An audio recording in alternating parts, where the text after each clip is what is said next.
Welcome back, everyone. We're back in the kitchen, and I've got another great recipe for you today. It is my homemade crunchy granola or toasted muesli, whatever you want to call it, depends on where you're from.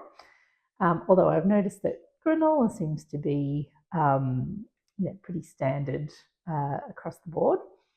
Um, so the reason I decided to figure out a recipe to make my own granola is as we're getting into the warmer weather, as we are here in the southern hemisphere anyway. In winter I love a lovely warm bowl of porridge or oats, but as we get into the warmer weather, I don't really want something hot like that. So I love to swap over to toasted muesli or a granola. I'm actually not a big sweet breakfast person. I actually prefer savory breakfast, but sometimes I do like to have something a little bit sweet. And I like to get oats into my diet because they're really good for you. So, and this recipe also has nuts as well, also really good for you. So, I really do like to have this sometimes throughout the warmer weather. But I have tried so many different store-bought granolas or toasted mueslis and have not been able to find one that I really like. I find they're either too sweet or they don't have the right ratio of nuts and dried fruit, maybe sometimes too much dried fruit. I don't particularly like the dried fruit that they use. The ones that say they have nuts don't have a lot of nuts because obviously that's probably the expensive part. So I've tried and not found one that I really like.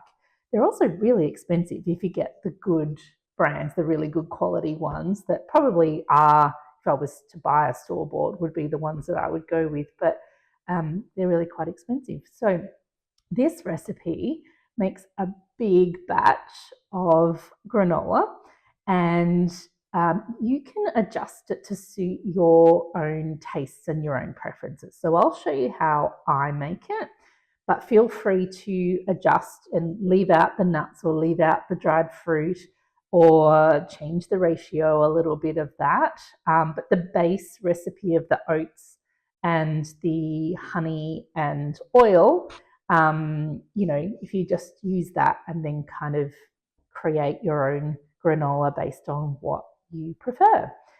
So first of all, I'm going to preheat the oven and I need to preheat it to about 130 or so degrees Celsius. So it is a low heat. We've got to be really careful when we toast the mixture in the oven. It's not really toasting, it's kind of baking, isn't it? But that you don't burn it. So we want to like a really slow kind of toast, not a blast of heat that's going to burn it. So I'm going to start probably do, what's that, 20, I'll probably do around 140 for this oven. I think that's what I normally do. Oops. I'm going to pull that out. All right, so let's get started with making our muesli. I'm going to, I think I'll chop up what I need to use first. So I like to use dried apricots, and we're going to do, I'm trying to remember what do I normally do in terms of dried fruit. I usually do about half a cup. So roughly about half a cup, 1 cup all together of dried fruit or thereabouts. Of course, if you like more dried fruit, do more. Like I said, I'm not a big sweet breakfast eater, so I don't want too much of the sweet parts of the granola. So I'm just going to roughly chop up the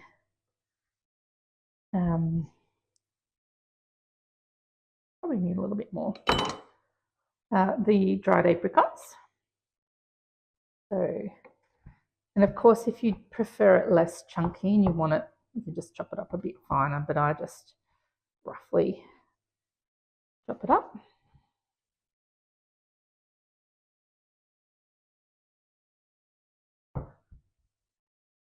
Okay, so it's probably a good amount. Be a little bit more than half a cup, but that will be fine. Today, I'm also going to do some dried dates, and then I have some dried cranberries. So I'll do a mixture of some dates and some cranberries. So if you want to, I mean, you can use sultanas or raisins. If you've got, I don't know, nice dried figs, they're always nice in a granola. Yeah, just whatever dried fruit you like. But this is usually standard for me.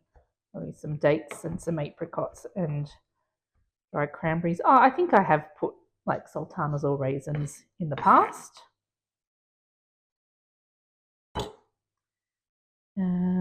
Yeah, and then I've got some dried cranberries that I can add to that. So that's probably, I feel like we need a little bit more. I'm making this up as I go, but it should be about a cup altogether, which probably that is about a cup. You can see that I don't really measure. I just kind of make it up as I go. It's the great thing about it. You don't need precision. All right. So next, what I need to do is I'm going to melt my coconut oil. So this uses coconut oil and some honey. So I'm going to measure those out into a pot and I'm going to melt that down on the stove because then that will be mixed in. While that's happening, we'll then get all of our other dry ingredients mixed into a big bowl. And from memory, I think I normally do 2 bowls because it does make a really big mix and it's hard to mix it thoroughly without it spilling everywhere. So I will use a fairly large bowl. So I'll just grab a pot first for melting the coconut oil. And we're going to use, from memory, I can't remember, 1/3 of a cup of coconut oil.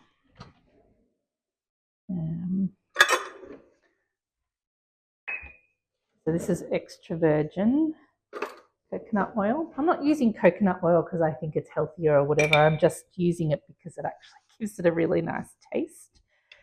I love the taste of coconut.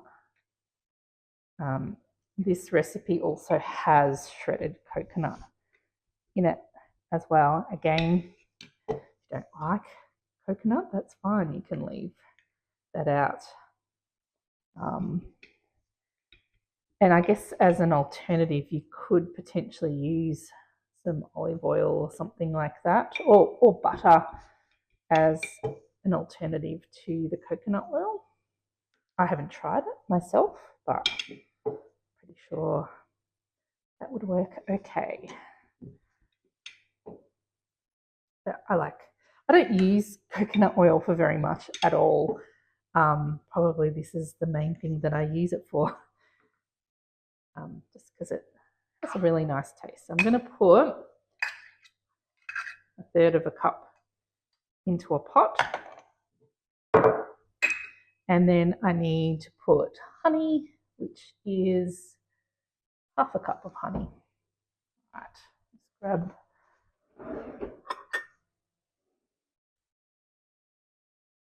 Now we've actually got some honey from our bees. This honey is a bit crystallized. It's an ideal. Lucky I'm heating it up. I will be doing a video on our bees. We became, shall I say, accidental. This is really hard. I probably should put this in the microwave for a bit because it's not, it seems to be really crystallized and it's not very, not like it's very cold today either. I'm going to pop that in the microwave. Give me a minute, because that is not coming out very easily. Yeah, I just put that in the microwave for a bit. Ooh, that's just squirted out on me. Oh, that's better. Because it was really thick and crystallized. Not really the best honey. Anyway, back to our bees. We became accidental beekeepers. I'll have a video coming that will explain how that happened.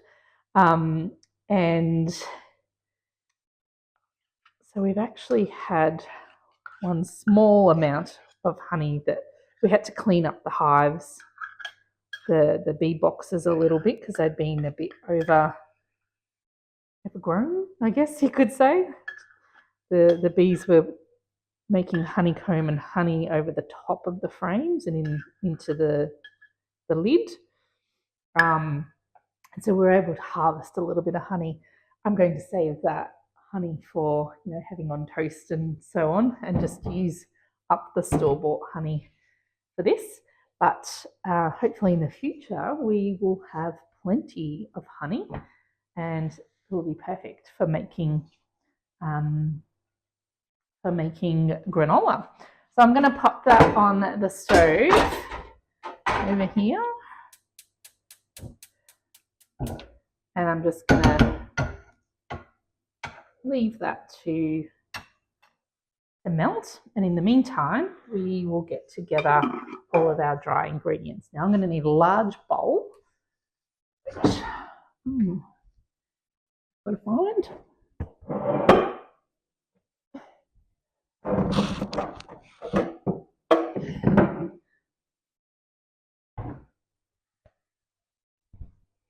Yeah, I've got 2 large bowls. Like I said, it's easier to split it over 2, just for mixing. You can mix it more thoroughly. We're going to need 5 cups of rolled oats. So you don't really want quick oats for this, although if that's all you had, you certainly could use it. But for this, you really want whole rolled oats. So I'm going to do 5 cups.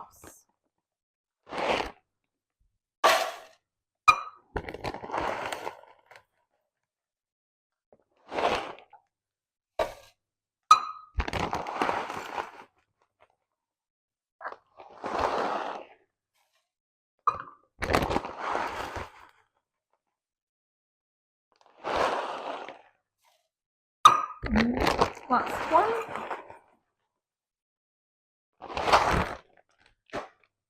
Right, I've put it all in one bowl, but I'm going to separate it in a little while when I need to mix it. So we'll put that in, and then we're going to do a cup of shredded coconut. So this is, it's not like desiccated coconut, that really fine coconut. This is more of a shredded, so they're in like shredded pieces, because that actually has really nice flavour when you're eating it, and particularly after it's been toasted in the oven, it tastes delicious. So I'm just going to do about a cup of coconut. You could also use coconut flakes or something like that, would be fine. I tend to have shredded coconut on hand. All right.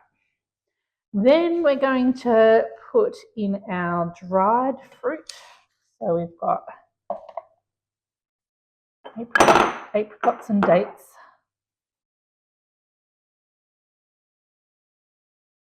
And some dried cranberries. You can see how I'm measuring. I'm not really. I'm just putting some in.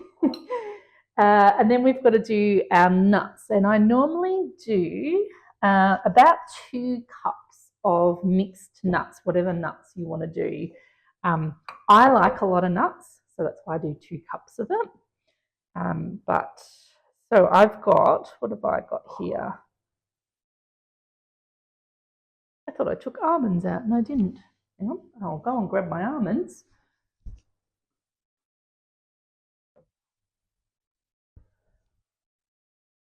All right, I like almonds. Now you can chop them up a little bit if you prefer. Just keeping an eye on this. This is actually melted now.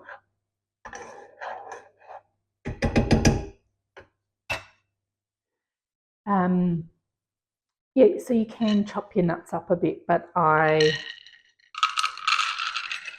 tend to keep them whole. So I'm going to do about a cup of almonds because I like almonds, particularly when they're roasted in the oven. And then I've got some walnuts.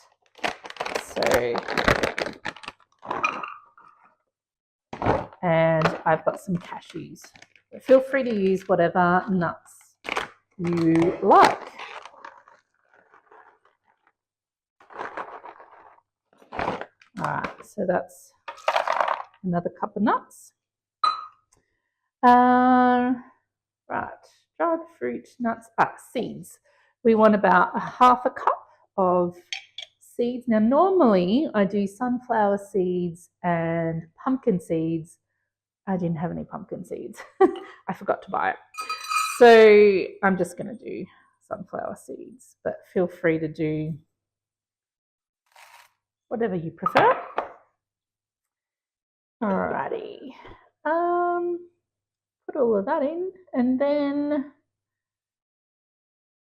cinnamon. So how much cinnamon? All right.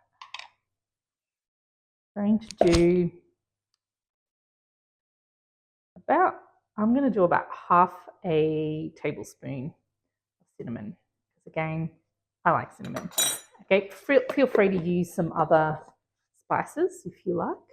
I've actually seen recently like a Christmas granola recipe, so you can maybe put in a bit of Christmas spices. That would be nice. And we're also going to put in a teaspoon. Actually, I'm going to put this into the melted honey and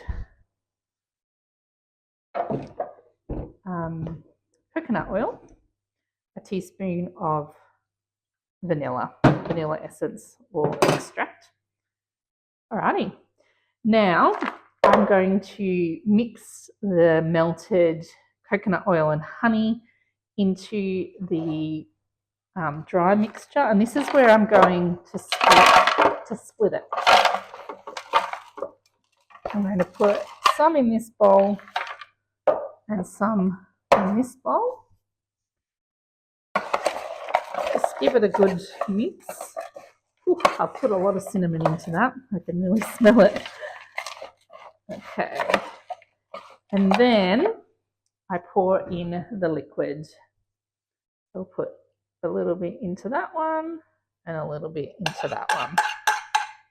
Okay, so I'm going to give that a good mix because you want all of the oats to be covered.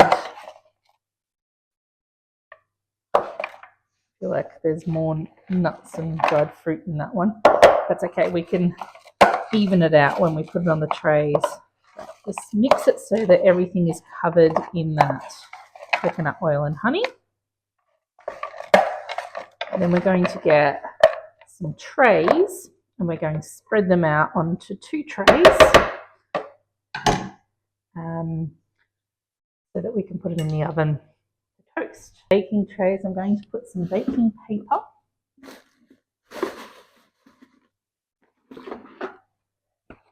so it doesn't stick, and then it's easy to get out afterwards to put into your jar. So you don't want to spread it too thickly.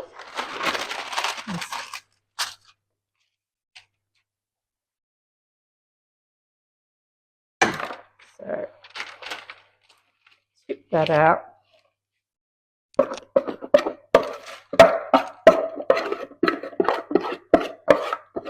scrape all the bits from the bottom. And spread that out onto the tray like that.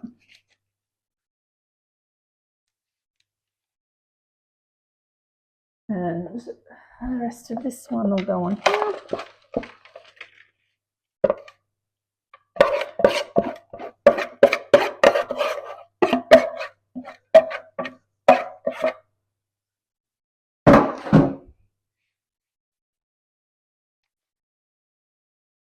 Now, I do feel like there's a lot more nuts and dried fruit in this left one. I mean, I can mix it all properly before I put it in the jar after it's done anyway. I'll spread that out like so. And now this is going to go into the oven on that low heat. We're going to cook it. Look, it really depends. It depends on your oven. It may take, you know, up to an hour because we are cooking it on low heat. But generally after every sort of 15 minutes, I will go and give it a bit of a mix and a stir. And you'll know it's ready when it looks nice and crunchy. You don't want to leave it too long, which is why I say check it every 15 minutes.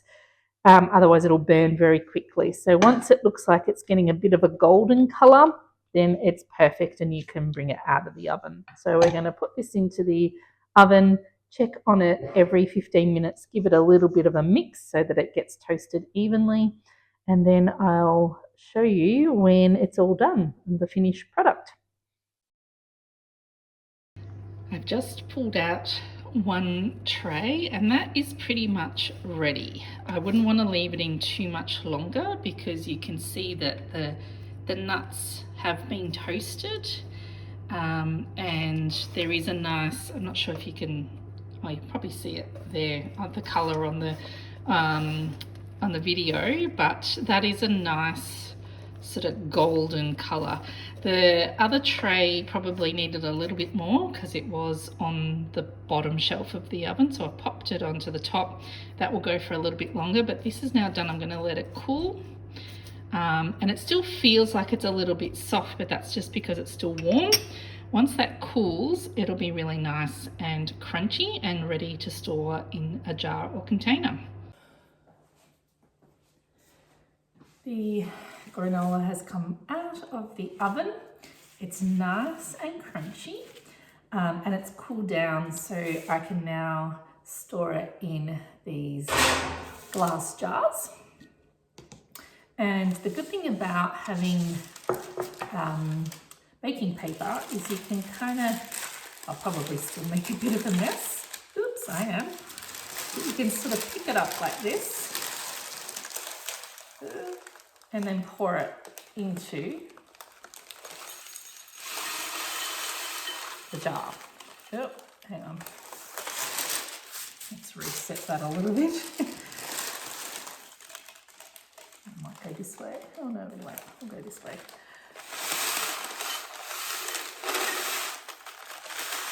Oh, I did not do that very well. This was meant to show you an easy way of doing it without making a mess. But guess what? I still made a mess. It normally works a bit better than that, to be honest. Of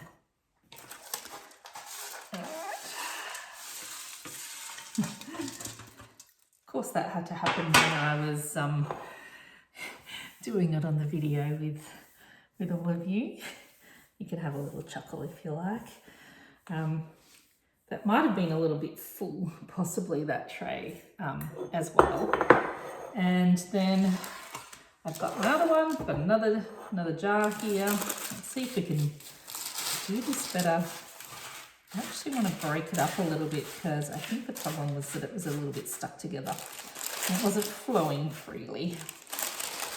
Let's have another try.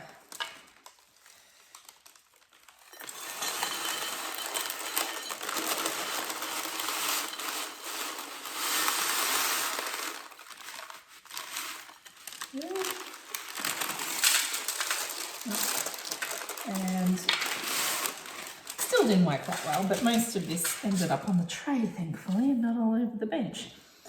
All right. Actually, this one has a little bit more nuts and so on, so I'm going to add it to that jar there.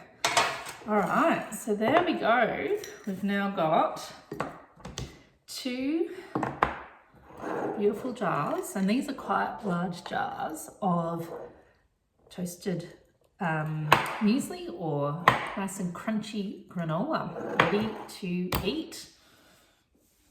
So thanks for joining me again in the kitchen. I'm going to be enjoying this beautiful granola over the coming weeks. And as you can see, like 2 pretty large jars. They're not quite full, but nearly full of granola. And really, I guess, I mean, I haven't costed it out, but I would say this is definitely cheaper than buying those good quality mueslis or granolas from the store. And I just love that it's so versatile that I can make it the way that I like, and I can put the amount of nuts and dried fruit that I like. So have a go and you know, see what you think. You can, you know, alter the ingredients slightly to suit your needs or your family's needs. But I will leave a link to the recipe below. I'll have the recipe on my website, so you can go over there and print out the recipe, and hopefully this will be one of your family's favorites. So until next time, thank you so much for watching, and if you are enjoying this content and you'd like to have more homesteading skills, cooking, growing food, preserving, all of that sort of stuff, you know, hit subscribe. It's free to subscribe, and if you subscribe, it certainly helps my channel. But it also means that you get a notification every time I post a new video. So hit subscribe if you want to you know, be notified of my videos in the future. But I will see you in the next video. Thank you so much for watching.